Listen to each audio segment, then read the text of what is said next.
روزے کے مختصر احکام۔ روزہ اسلام کے واجبات میں سے ایک ہے جسے ماہ رمضان میں بجا لانا واجب ہے۔ ہماری روحانی، جسمانی اور سماجی زندگی پر روزے کے بہت زیادہ اثرات ہیں۔ اس ایپیسوڈ میں ہم روزے کے احکام کے سلسلے میں بات کریں گے۔ روزہ فجر سے لے کر مغرب تک کچھ معین چیزوں سے پرہیز کرنے کا نام ہے، اور وہ چیزیں یہ ہیں: 1. جان بوجھ کر کھانے پینے، تمباکو اور سگریٹ نوشی سے روزہ باطل ہو جاتا ہے۔ اس کے علاوہ طبی اوزار کے ذریعے غذا پہنچانے والی اشیاء سے بھی پرہیز کیا جائے۔ ساتھ ہی ساتھ گرد و غبار جیسی نہ کھائی جانے والی اشیاء کو بھی حلق تک پہنچنے سے روکا جائے۔ 2. جان بوجھ کر قے کرنا۔ 3. جان بوجھ کر جماع یا استمنا کے ذریعے حالت جنابت میں چلے جانا۔ 4. جان بوجھ کر اذان صبح تک جنابت، حیض یا نفاس کی حالت میں باقی رہنا۔ 5. روزہ توڑنے کا ارادہ کرنا۔ مثلاً اگر کوئی روزہ توڑنے کا ارادہ کر لے تو وہ کچھ بھی نہ کھائے تب بھی اس کا روزہ باطل ہو جائے گا۔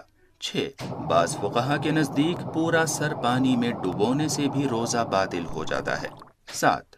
خدا، رسول اور ائمہ علیہم السلام پر بہتان باندھنا، مثلاً ان کی طرف کسی جھوٹ کی نسبت دینا۔ 8. سیال چیز سے انیما لینا بھی روزے کو باطل کر دیتا ہے، لیکن نسوں میں طاقت والے انجیکشن وغیرہ لگانے کے سلسلے میں فقہا کے مختلف نظریات ہیں۔ اس سلسلے میں اپنے مرجع تقلید یا ان کی توضیح المسائل کی طرف رجوع کریں۔ کچھ حالات میں روزہ رکھنا جائز نہیں ہے۔ خواتین کے لیے حیض اور نفاس کی حالت میں روزہ رکھنا جائز نہیں۔ مسافر کے لیے روزہ رکھنا جائز نہیں ہے، لیکن ہاں، اگر کسی شخص نے روزہ رکھا ہے اور اذان ظہر کے بعد سفر شروع کرتا ہے تو اسے اس دن کا روزہ پورا کرنا واجب ہے۔ سوال: ایک مسافر کب سے سفر کے احکام پر عمل شروع کرے گا؟ مسافر کے احکام پر عمل اس کے حد ترخص تک پہنچنے کے بعد شروع ہوتا ہے۔ حد ترخص وہ جگہ ہے جہاں سے شہر والے اسے نہ دیکھ سکیں، اور اس کی علامت یہ ہے کہ وہ بھی انہیں نہ دیکھ سکے۔ آخر میں کچھ ایسے حالات ہیں جہاں سفر کے شرائط تو ہیں، لیکن شخص کو مسافر شمار نہیں کیا جاتا اور اس پر مسافر کے احکام بھی جاری نہیں ہوتے۔ مثال کے طور پر، جب سفر کسی گناہ کے لیے کیا جائے، جب کام ہی سفر ہو، جیسے کوئی شخص ڈرائیور یا اسٹوڈنٹ ہو، خانہ بدوش افراد یا وہ لوگ جن کا کوئی مستقل گھر نہیں ہوتا ہے اور ہمیشہ سفر میں رہتے ہیں۔ اس سلسلے میں مزید معلومات کے لیے مسافر کے ایپیسوڈ کو دیکھیں۔ جس شخص کے لیے روزہ رکھنا ضرر یا بہت زیادہ مشقت کا سبب ہو، اس کے لیے بھی روزہ رکھنا جائز نہیں ہے۔ توجہ رہے کہ اس بات کی تشخیص دینا خود اس شخص کی ذمہ داری ہے، اور اس حالت کی تشخیص کے لیے اسے کسی ڈاکٹر یا ماہر کی صلاح لینا ضروری ہے۔ اگرچہ بظاہر روزے میں کچھ سختیاں پائی جاتی ہیں، لیکن محض کچھ سختیوں کی بنیاد پر روزہ ترک نہیں کیا جا سکتا۔ فقہا نے کچھ ایسے لوگوں کا تذکرہ کیا ہے جو روزہ رکھنے سے معذور ہیں، جیسے سن رسیدہ اور بزرگ افراد جو روزہ نہیں رکھ سکتے، حاملہ یا دودھ پلانے والی خواتین جن کا روزہ ان کے بچے کو نقصان پہنچا سکتا ہے۔ توجہ رہے کہ جن حالات میں انسان کو روزہ رکھنے سے معاف رکھا گیا ہے، ان میں اسے صرف بقدر ضرورت کھانا پینا چاہیے اور مزید غذا کے استعمال سے پرہیز کرنا چاہیے۔ اب ان لوگوں کے لیے کیا حکم ہے جنہوں نے ماہ رمضان میں روزہ نہیں رکھا؟ ایسے 3 قسم کے افراد ہیں جنہوں نے کسی خاص وجہ سے روزہ نہیں رکھا۔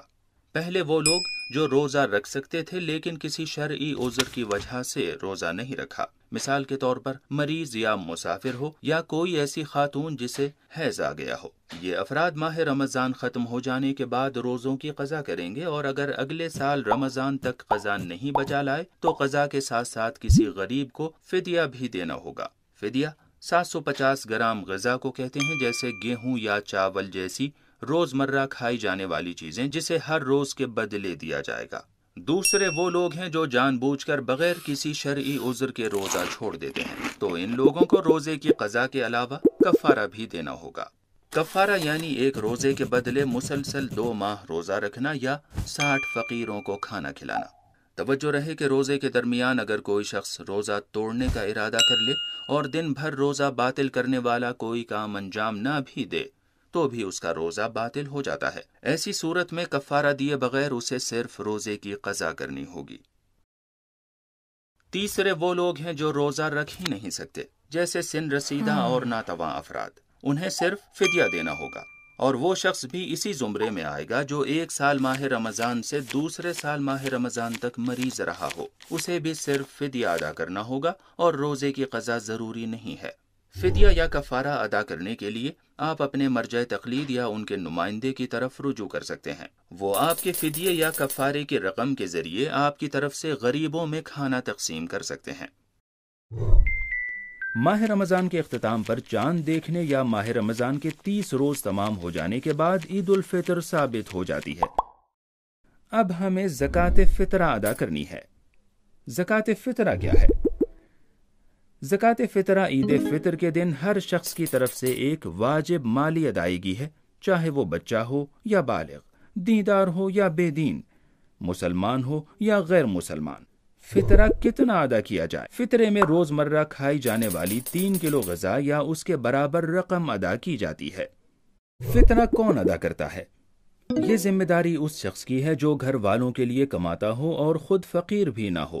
وہ اپنا اور ان تمام لوگوں کا فطرہ ادا کرے گا جو چاند رات سے اس کی کفالت میں رہے ہیں۔ وہ شخص جو چاند رات اس کے یہاں مہمان رہا ہے، اس کا فطرہ بھی میزبان کے ذمے ہوگا۔ توجہ رہے کہ اگر گھر کا سرپرست فطرہ ادا کرنے کے قابل نہ ہو تو گھر کے دوسرے افراد جو فطرہ دینے کے قابل ہوں، فطرے کی ادائیگی ان کی ذمہ داری ہے۔ فطرہ ادا کب کیا جائے؟ فطرہ ماہ رمضان کے آخری دن کے غروب سے عید الفطر کے دن نماز عید سے پہلے تک ادا کرنا چاہیے۔ اگر نماز عید نہیں ہوتی تو ظہر تک دے سکتے ہیں۔ فطرہ کسے دینا چاہیے؟ فطرہ مومن شخص کو دیں، اور اگر مومن نہ ملے تو ناصبی کے علاوہ کسی بھی غریب مسلمان کو دے سکتے ہیں۔ اس کے علاوہ مراجع تقلید کے نمائندوں کو بھی فطرہ دیا جا سکتا ہے تاکہ وہ احکام کے مطابق انہیں تقسیم کر سکیں۔ خدا آپ کے روزوں کو قبول فرمائے اور آپ سب کی عید کو مبارک قرار دے۔